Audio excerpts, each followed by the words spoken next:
Kita pikirin yang baik-baik saja. Jadi mulai pikirkan dari yang baik-baik saja, itu mulai dari mindset. Karena mindset itu cara berpikir kita, itu akan menentukan perilaku, akan menentukan wawasan, akan menentukan sikap mental. Attitude-nya baik, behavior yang baik, action yang baik, risetnya baik, performanya baik. Itu mulai dari mindset. Contoh, kalau gaji kecil, tidak semangat, kerja asal-asalan, tidak disukai, karirnya mentok, gajinya tetap kecil, bahkan dimutasi. Itu mindset yang pertama. Jangan-jangan kita begini. Tapi ada seorang karyawan berikutnya, sudah ikut pelatihan gitu ya, gaji kecil, tetap semangat. Kalau tetap semangat, kerjanya bagus karena dia semangat kerja. Ketika kerjanya bagus, disenangi atasan.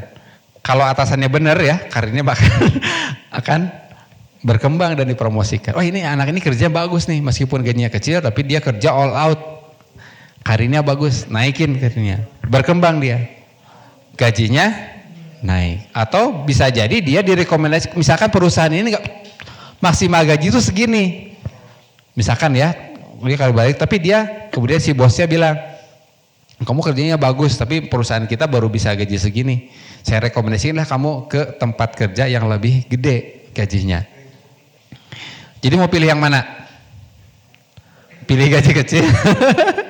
Pilih gaji kecil tapi tetap semangat, atau pilih gaji kecil tapi dengan semangat? Gaji besar semangat, bukan pilihan itu ya. Besar kecil itu adalah tergantung pembanding, benar gak? Yang tidak punya gaji dengan yang bergaji, besaran mana? Yang bergaji. Yang bergaji 100 dengan bergaji 200, besaran mana? 200. Dan itu kepuasan itu kan macam-macam ya. Kepuasan itu, motivasi itu ada dua biasanya munculnya. Muncul karena ekstrinsik dari luar. Contoh, motivasi dari luar itu apa? Gaji, kemudian reward, kemudian istri yang soleh, dukungan orang lain ya, istri yang soleh yang mendukung, karyawan atasan yang mendukung, suportif, itu ekstrinsik semua dari luar. Tapi motivasi juga bisa datang dari dalam, intrinsik. Motivasi yang sumbernya dari luar itu tidak lebih besar kekuatannya daripada muncul yang dari dalam diri kita. Jadi motivasi paling besar dalam diri kita itu sebetulnya dari dalam diri kita. Motivasi kerja yang paling bagus itulah dari dalam diri kita, bukan karena gaji, bukan karena imbalan atau imbalan jasa dari orang lain. Kalau bulan depan gajinya naik 2 kali lipat, amin. Jawab dulu, seneng nggak? Senang Pak Ikan. Senang kalau gaji itu dinaikkan 2 kali lipat bulan depan. Bulan berikutnya tetap sesuai dengan yang kemarin ya, terus yang sudah naik 2 kali lipat. Tapi lama-lama turun tuh kepuasan, betul tidak? Pak Ikan, kenapa gaji cuma segini lagi, nggak naikin lagi?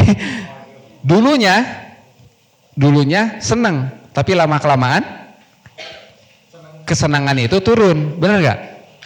Misalkan kemarin gaji 10 juta, sekarang digaji 20 juta, berikutnya 20 juta terus, udah sampai beberapa bulan kemudian 20 juta itu udah biasa, nggak lagi senang.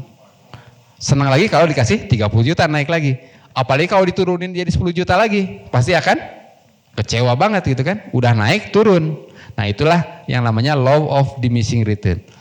Jadi gaji itu, kenaikan gaji itu mempengaruhi semangat orang itu hanya bertahan mungkin hanya beberapa bulan. Setelah itu udah jadi biasa, nggak lagi meningkatkan motivasi. Nah sebaliknya, yang membuat kita semakin tetap motivasi adalah yang dari dalam diri kita. Dari dalam diri kita yang membuat kita. Dan itu tiga sebabnya. Orang itu merasa tetap semangat dalam bekerja kalau dia punya 3 ini, yang sumbernya dari dalam. Yang pertama adalah, kalau di buku tersebut sampaikan, otonomi. Otonomi itu adalah kebebasan untuk berekspresi, kebebasan untuk bekerja sesuai dengan apa yang dia yakini benar. Dikasih otonomi, nggak diperintah-perintah, nggak disuruh-suruh secara detail. Jadi syarat untuk bisa motivasinya tinggi dalam bekerja dan kepuasan kerjanya tinggi adalah kita punya otonomi. Otonomi dalam bekerja.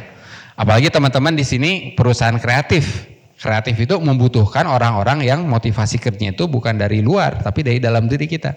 Karena kreativitas itu nggak bisa dipaksa. Betul tidak? Inovasi itu nggak bisa dipaksa. Dikasih gaji 2 kali lipat kalau nggak muncul inovasinya mentok aja gitu ya.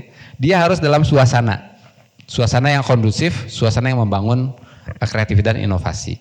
Yang kedua adalah mastery, bukan mastery ya, tapi mastery. Jadi ketika kita bekerja kita semakin terampil.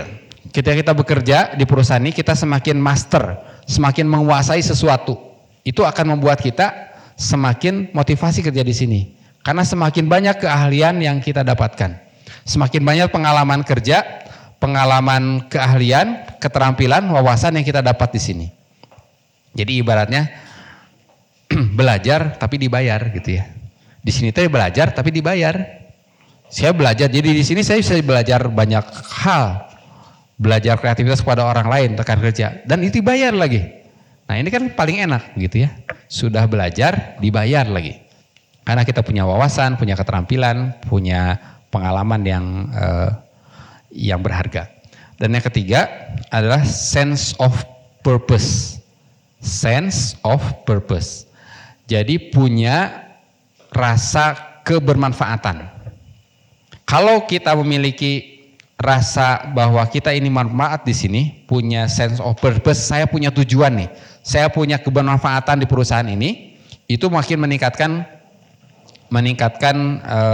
motivasi teman-teman ada di sini. Karena kalau saya nggak ada, perusahaan gagal misalkan, perusahaan nggak bisa menghasilkan kinerja yang bagus kalau saya nggak ada. Kalau semangat itu ada, teman-teman motivasinya tinggi, akan senantiasa terus tinggi.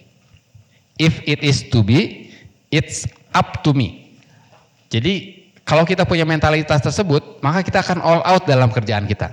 Karena kita meyakini bahwa kalau ini nggak sama saya kerjain, itu nggak beres. Mentalitas itu harus ada. Kalau saya nggak bekerja 100%, itu nggak benar kerjaannya.